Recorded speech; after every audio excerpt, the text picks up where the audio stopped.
Day of the Dead wasn't just another zombie film. It was George A. Romero's darkest, bloodiest vision of the apocalypse, a claustrophobic descent into madness, filmed in brutal conditions.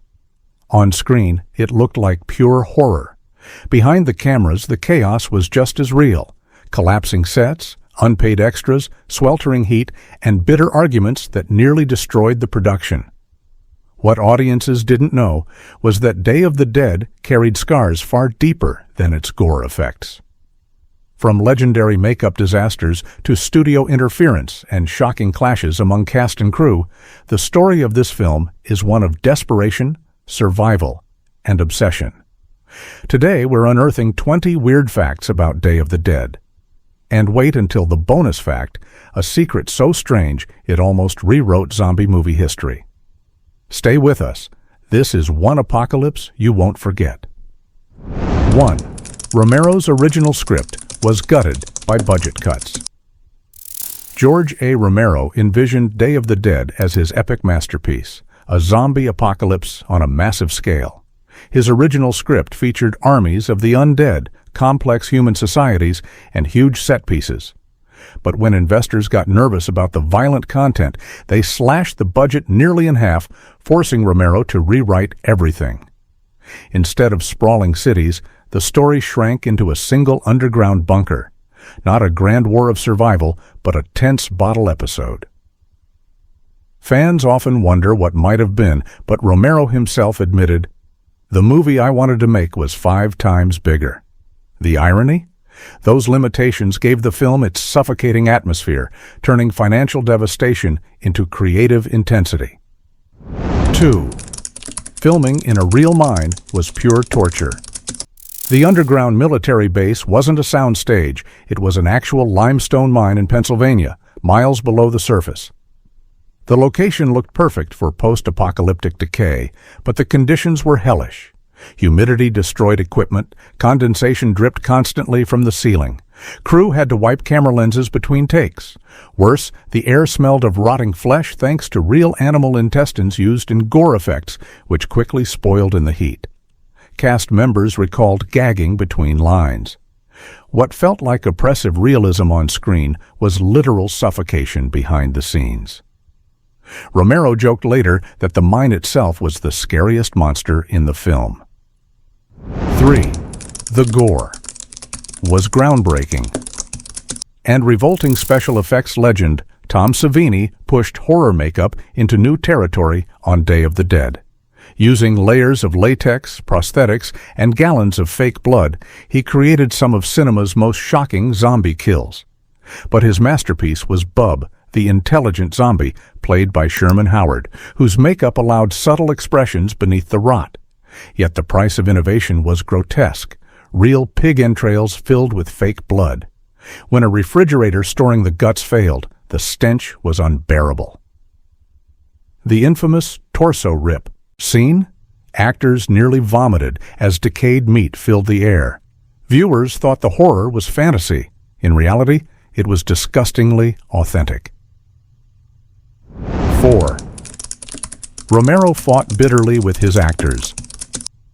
The claustrophobic script demanded constant tension, and Romero's directing style didn't ease the strain. Actor Joe Pilato, who played the unhinged Captain Rhodes, clashed repeatedly with Romero over line delivery and tone. Laurie Cardill, the film's heroine, recalled feeling isolated during shoots, mirroring her character's loneliness. The hostility wasn't fake, it seeped into performances. Pilato's brutal death scene, where zombies literally tear him in half, became a cathartic release. Crew members admitted that by then some were cheering behind the cameras. On screen, it looked like a soldier's breakdown. Off screen, it was the fallout of weeks of resentment boiling over. 5. The extras were college kids paid in beer. The endless hordes of zombies weren't professional actors. Most were local college students and townspeople lured by Romero's casting call. Their payment? A small stipend, plus free beer and a t-shirt that read, "I was a zombie in Day of the Dead." They waited for hours in sticky makeup, sweating under latex while chugging cheap brews. Some fainted from the heat. Others treated the set like a party. When they staggered toward the camera, the exhaustion was real. Half the shambling was drunken stumbling. Romero later laughed that the authenticity of his undead army came not from method acting, but from cheap alcohol and sheer discomfort. 6. The tear Rhodes apart scene was even nastier off camera. Captain Rhodes's death, zombies ripping him apart and pulling out his guts, is legendary in horror cinema. But filming it was chaos. Joe Pilato's upper body was real, while the lower half was a carefully built dummy packed with animal intestines. The problem?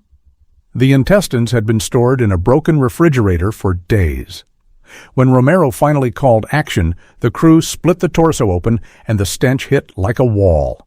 Pilato gagged mid-scream, and extras almost broke character from revulsion. Viewers remember his chilling line, "Choke on 'em," but what they didn't know was that everyone on set nearly did. 7. A bizarre monkey.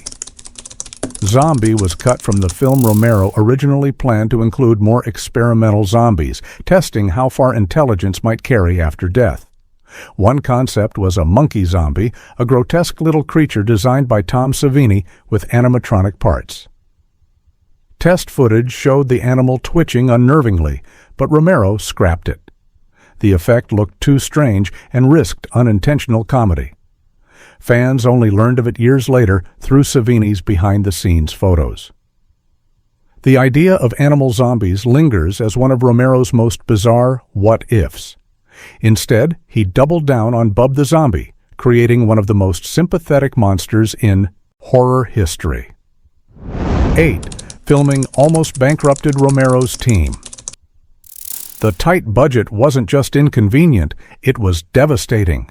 The production ran so lean that crew members went unpaid for weeks.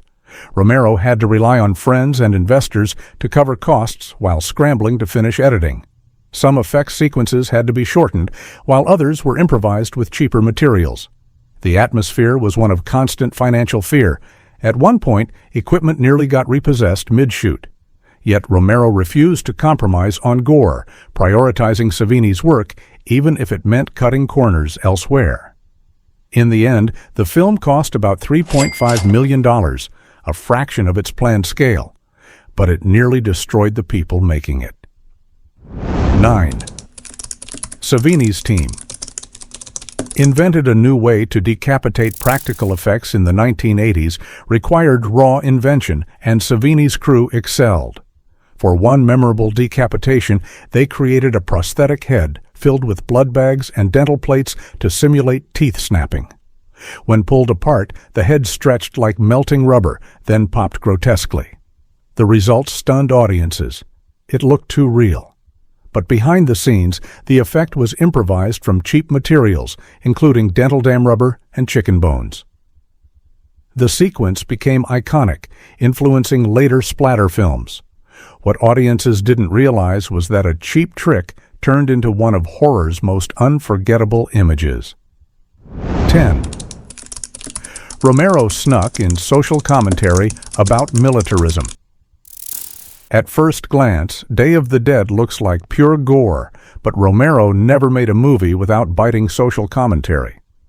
While Night of the Living Dead targeted racism and Dawn of the Dead skewered consumerism, this installment dissected militarism. The soldiers aren't saviors. They're aggressors, paranoid, and power-hungry. Rhodes represents authoritarian collapse, while the scientists show both idealism and arrogance. Romero admitted he was inspired by the Cold War nuclear fear hanging over America in the 1980s. Viewers thought they were watching flesh-hungry zombies. In truth, Romero was holding up a mirror to society's obsession with guns, power, and war. And before we hit the next jaw-dropping revelation, go ahead and like and subscribe, because the horrors behind Day of the Dead are just getting stranger, and you won't want to miss what comes next. 11. Bub the Zombie.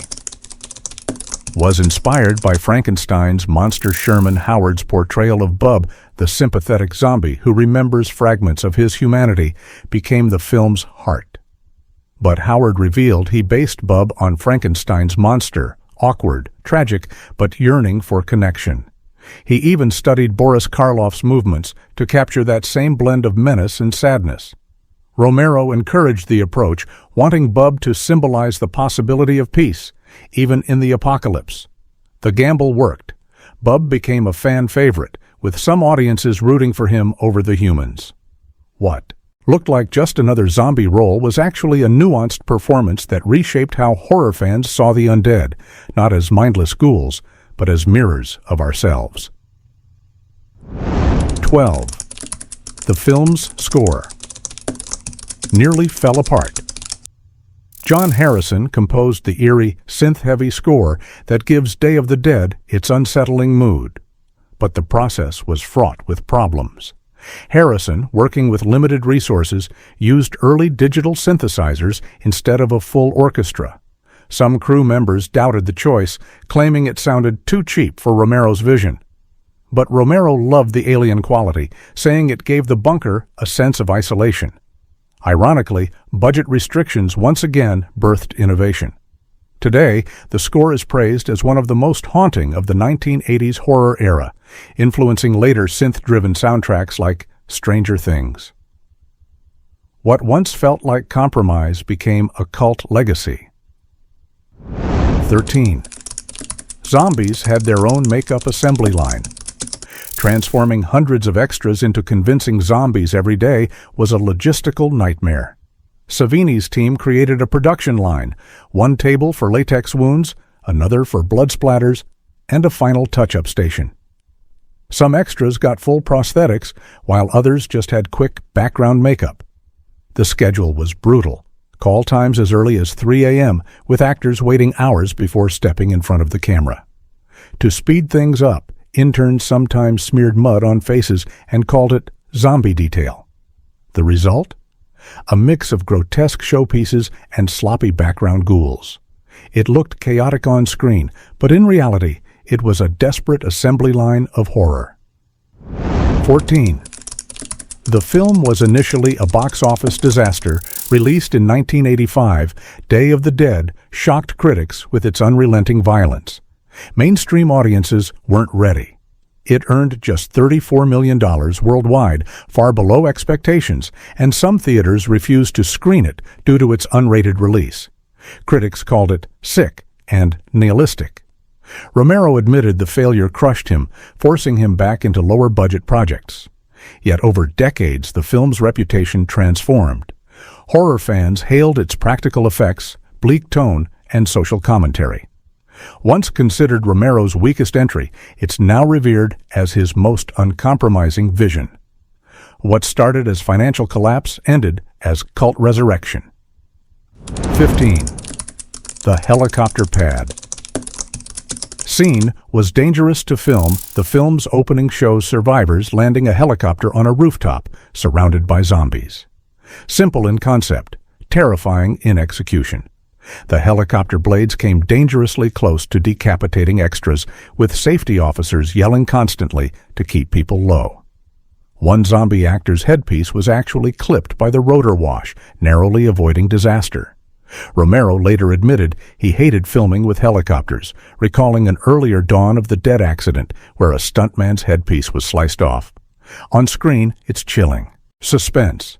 Off-screen, it was a near-miss catastrophe that could have turned Day of the Dead into a real-life tragedy. 16. The famous alligator scene was totally improvised. One of the film's strangest moments happens early on. An alligator crawls casually through the deserted streets among the zombies. Audiences assumed it was planned, but in truth, the reptile wasn't in the script at all.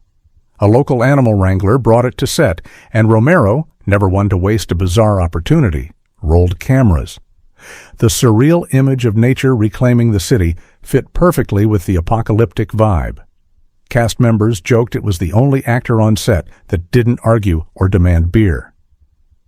What could have been a throwaway oddity became one of the film's most unsettling touches, proof that sometimes accidents deliver the most haunting visuals. 17. The ending was changed at the last minute. Romero originally scripted a darker ending. Sarah, Lori Cardill, would awaken from what seemed like a safe dream, only to find herself still trapped underground. It was pure nihilism. But producers pushed back, fearing audiences would reject such bleakness. Romero reluctantly wrote a new conclusion. Sarah, John, and McDermott escaped to a tropical beach. Though still somber, it gave viewers a sliver of hope. Romero later admitted he preferred the original downbeat ending, but conceded that the new one offered a breath after suffocation. What fans see as resolution was, in reality, a compromise between art and commerce. 18. A real explosion nearly injured crew members. The bunker shootout required practical pyrotechnics with squibs, sparks, and small explosions set around the mine. During one take, a blast went off too close to the camera crew. Equipment toppled, smoke filled the tunnel, and several people were nearly burned. Savini insisted on dialing back charges after the scare, saying the mine's enclosed environment made everything twice as dangerous. Yet the footage looked spectacular, giving the scene an authenticity that CGI could never match. Viewers saw adrenaline-pumping action. The crew saw their lives flash before their eyes in a dark cavern of fire and panic. 19. Romero hid a message in the opening chalkboard. Sharp-eyed fans noticed a chalkboard in the underground lab with strange scrawls. It wasn't random set dressing. Romero himself scribbled notes mocking bureaucracy and militarism, including phrases like, "We are the enemy." Few audiences spotted it, but Romero's crew swore he was constantly sneaking anti-establishment jokes into the background. It was his way of smuggling political critique into a film dismissed as just gore. What seems like set dressing is actually subversive graffiti, a quiet rebellion hidden among screaming zombies. Romero didn't just make horror, he embedded his worldview into every frame, daring viewers to look closer. 20. The cast struggled with post-film trauma.